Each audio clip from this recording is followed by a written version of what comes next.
It's Also, did I mention last week I picked my E28 up? Mm-hmm.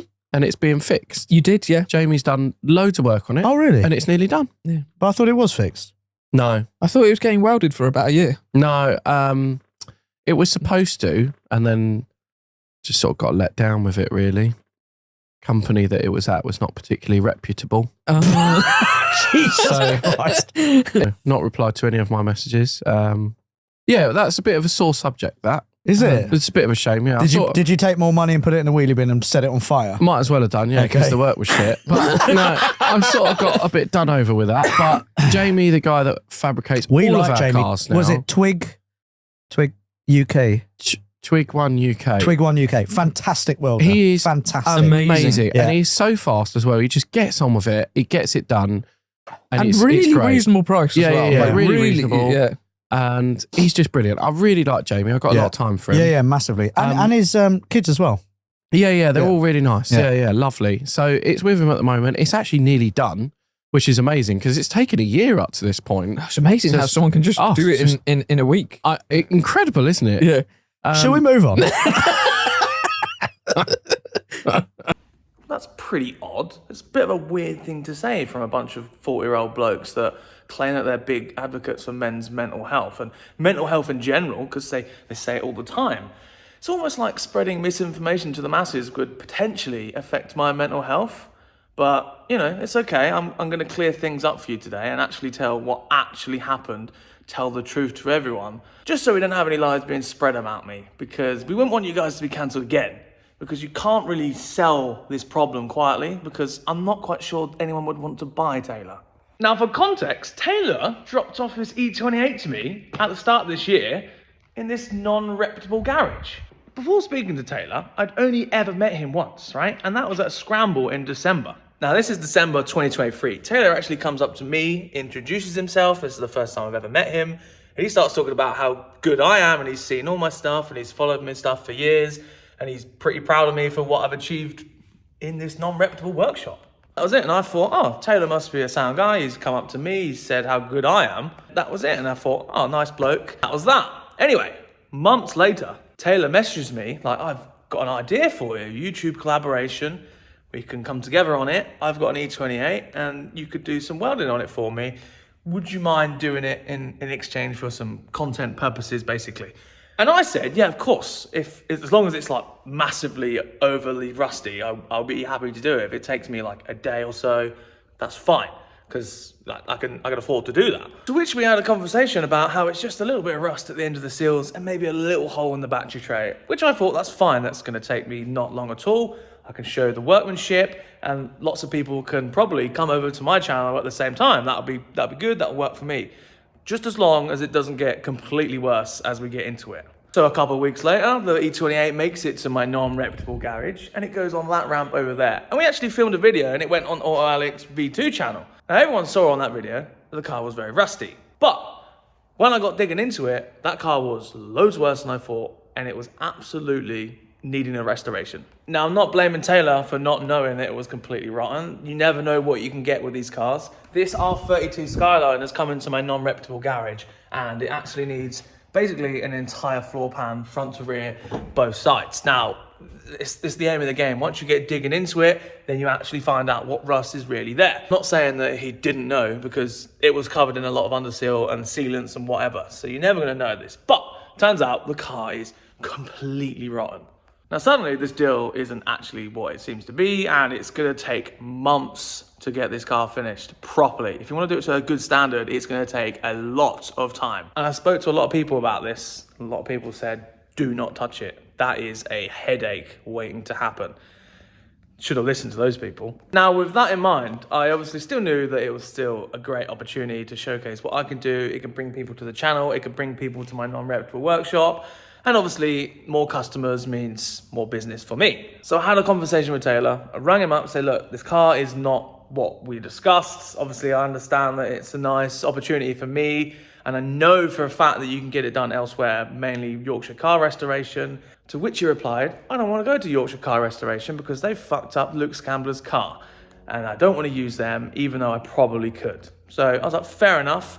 I can't do this car for free. It's going to take me a long time to do it. It needs absolutely everything. Almost every single panel is rotten. To honor my word and like still do a deal and still do like content sort of stuff, I'll do you a heavily discounted rate for the job.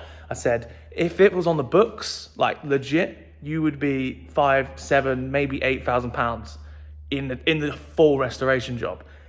And he's like, oh, that's a lot of money. I've already spent £5,000 on the car. Now, he already knows he's spent too much money on the car. He's bought a rotten E28 with a blown up engine for £5,000. It's a lot of money. So he's already kind of fallen out in love with it at this point already. That conversation still went on, and he basically said, look, I want you to do it. It's nicer than just farming it out to someone else, and it gives you an opportunity. I thought, that's fair enough. I appreciate that. I said, I can't give you a set price in mind because I still don't know the full extent of the rust. Like, I can see a lot already, and there is definitely some rust hiding. I said, I won't really know what the whole price will entail until I've got like at least one side done. So then I can like basically guess what the other side's going to look like. And he said, yeah, that's fine. Just let me know. I said, don't worry, it's not going to be anywhere near £5,000 to £7,000. That's how much real rust repair costs. So with that understanding, I decided, okay, let's carry on. And I actually videoed every single bit of process of that shit work that I did in my non-reputable garage. So if you want to go back and look at all that shit work, there's a playlist on my channel called Taylor's E28, and you can see every single bit of work that I did on that car. Bear in mind that this non-reputable garage is very busy all the time. And at that point, I was stacked out of work. And Taylor had quite literally dropped a bombshell on my schedule. But it was fine because I was working all day and then all night to get the car finished, get the videos out, do a good job so everyone can see the type of work that I do. Then something happened in Taylor's life, which made us stop on the car. Now, Taylor hasn't actually mentioned this to many people, but I'm going to tell you all now because it makes sense of why we stopped working on the car. To narrow it down, they've already mentioned it briefly on a podcast. A court case was involved. Taylor literally signed his life away on a bit of paper, and this geezer was basically taking advantage of him and basically said, like, we're going to do all of your merch, all of your stickers, everything like that, and any more revenue that you gain, we end up getting more and more money out of you. So basically, Taylor just looked at a contract and went, yeah, sign, didn't even read it, signed his life away, and then all of a sudden he's got this like leg up from Alex to go, oh, I'm gonna work for you now, but this guy is still on my tail. And that guy was also the guy who was sort of like in charge of his unit. He had indoor storage for his 6 Series. If you've seen his Instagram, you'll have seen the pictures of these places. And yeah, Taylor signed his life away, and he already rung me and said, look, I'm basically gonna go bankrupt or have to spend like over a house deposit money to get out of this contract. I've got to go to court, etc., etc. So if you're telling me that, that means I'm not going to get any money anytime soon. So he said he's not in any rush for it. And I already spoken about this publicly. I didn't say anything about it, but I also told everyone that, you know, it's not Taylor's priority and it's on the back burner because he's not in the rush for it. Basically just to mask what actually happened because it's not my business to talk about. But seeing as he wants to slag me off to the masses, I'll probably just let you all know because it makes sense in this story. But putting it on the back burner was fine because I had a lot of stuff going on. You've got to remember, this car has been dropped on me out of nowhere. It needs a full restoration. So I was doing it in the evenings and alongside the non-reputable garage. And then what I did was build my E34 and I took it to Poland. Now Taylor wasn't there because his E24 didn't make it and his 540 wheel fell off on the way. So yeah, he wasn't there. But I did see Rory and Alex in like a pub garden. Now I'd never really met Alex and Rory, so I just had a beer with them in the garden, just sort of speaking for ages. Everyone was pretty drunk. And then they mentioned, what's happening with Taylor's E28? And I said, look, I don't know. He's not spoken to me. He's got a situation that's going on. I don't know if he even wants it anymore. And they're like, oh, does he owe you money? And I'm like, yeah, probably. And they go, yeah, he does that sort of thing. So yeah, he owed me money. They know that he's terrible at owing people money. And I just let them know, like, look, I don't know if he actually wants it. Just mention to it, see if he actually still wants me to do it. Because at the minute, I'm not working on it because of his situation. Now, I'm pretty sure they must have relayed that message back to Taylor because a couple of weeks later, he actually messaged me like, look, what's it going to take to get the E28 finished? Now, I'd already had my hours jotted down. I've done a ton of work on the car at this point. I've had to strip the interior, I've had to drop the subframe, I've had to repair the inner subframe mounts, the outer subframe mounts, the back edges of both of the rear seals. I then had to do the entirety of the inner seal on the driver's side. I had to do the floor pan edges. I've done the outer seal. I've done the inner jacking points front and rear. Had to fabricate all of those bits. done all the precautions, done all the sealing, everything properly, right? And the comments under the videos that I did make, a lot of you let me know that Taylor should be very appreciative because that is an obscene amount of work that he's dropped on you, and I hope that he's paying the big bucks for it. But he wasn't, because we had a deal. I told him that I was going to do him a solid, I was going to give him a massively discounted rate. We was all in agreement that that was sort of what was going to happen. He knew that if it was on the books, it was going to cost you 5 to 7 grand. Something around that area. It needed so much work, and it still does.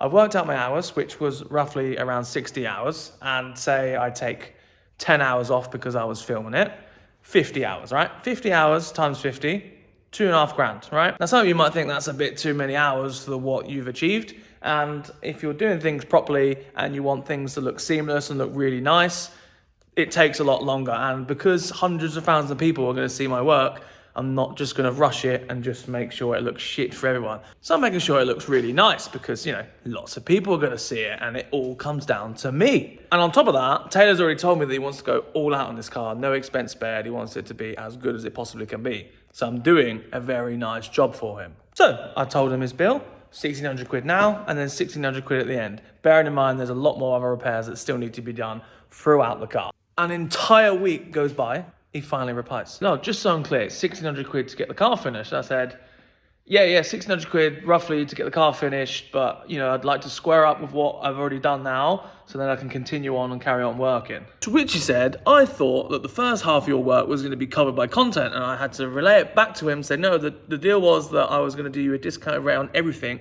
just to honour what I initially said that I was going to be for free. And he says, well, you know, I can't afford that. I'm going to have to give you the 1,600 quid and we're going to have to call it a day because I can't afford it. I've got too much stuff going on. I was like, all right, fair enough. What do you actually want to do then? And then I asked him that multiple times in messages. He just ignores every message because he knows he's going to have to give up some of his money. And then it's an entire month until he actually replies to me.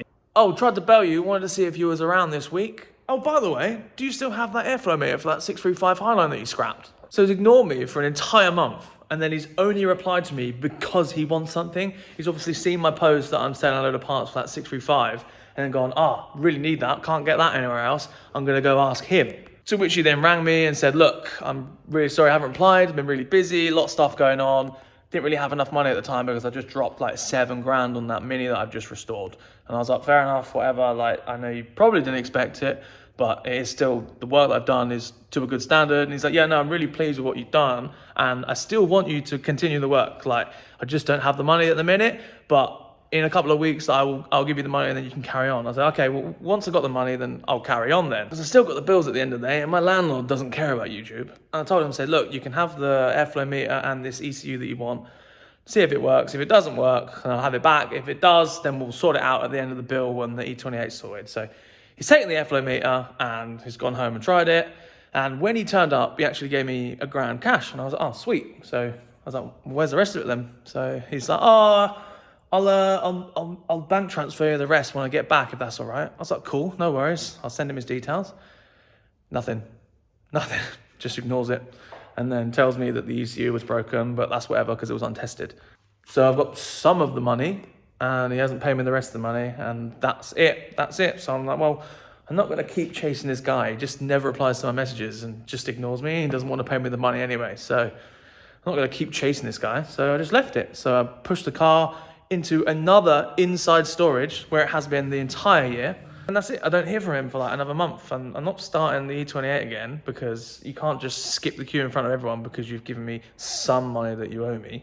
You know, the rest of these customers in my non-reputable garage have priority. You can't just skip the queue when you put your build on hold. And you especially can't skip the queue when you haven't paid the bill that you owe. So another month goes by, I've not touched the E28, haven't got any money from him. And then another month goes by, he messaged me and goes, look, I'm coming to get the E28, I feel like you've lost motivation on it and it's taking too long. No shit, Sherlock, I'm doing you a solid, you can't even be bothered to reply to my messages, you still owe me money, you've effectively stolen my parts at this rate, and your car's in my workshop being stored for free. Why would I drop everything and work on your car when you can't even do the bare minimum and even respond to a message to me?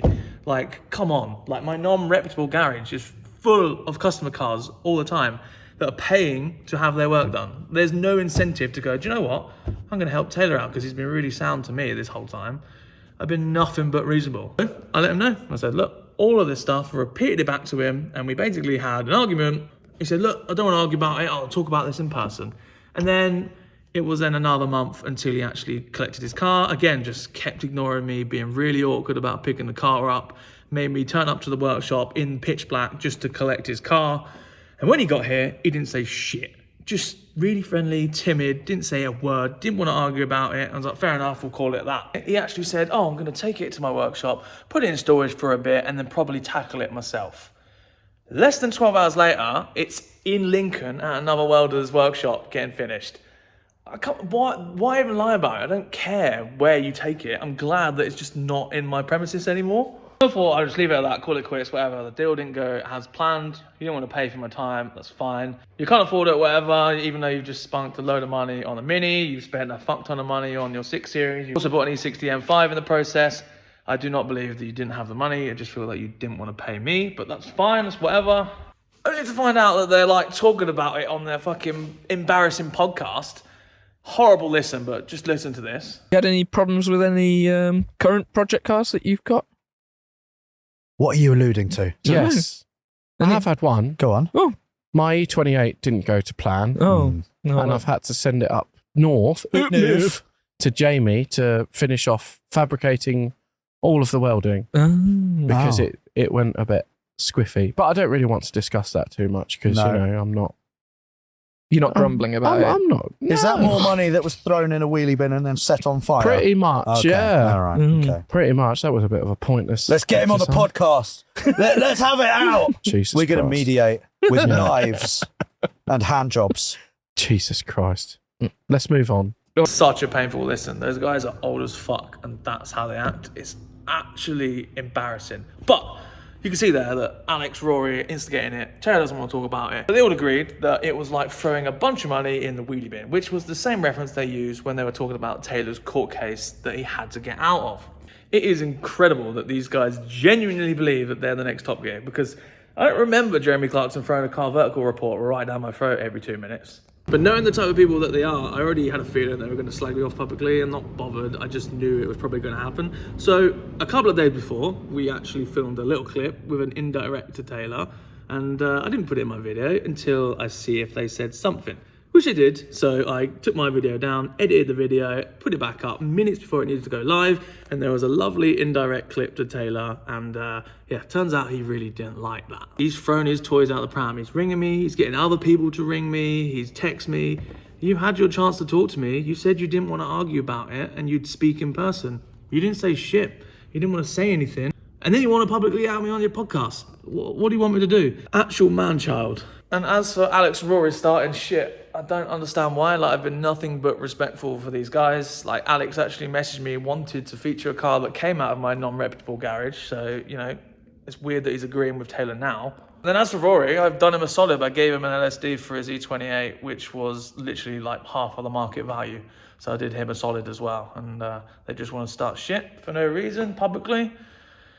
You wanted the beef? Here's the beef. Now, the fact that Taylor's out there saying that the work is shit is kind of a low blow, really. There's literally physical evidence of all the work being done, and you can go back and watch all of that, and you can see that the work is quite clearly not shit. But the fact that Taylor is calling the work shit is kind of ironic, because Taylor's past is very shady, and he's only recently got the leg up from Alex, and no matter what you do now, all of your past still exists. Now, there's a lot of things that I could actually say right now about Taylor's history, but I'll just narrow it down a bit. You've got instances where he's left Cafe and Machine without paying for any of his food and drink, so I hear from the staff. Many instances where the car is not described. Now, I could go into deep detail for many of these cars. Dodgy fake history, stuff like that. A quite important one is steering actually falling off of cars that he's sold and worked on. Of course, there's many instances where cars have gone completely wrong in like less than 24 hours after he's sold them.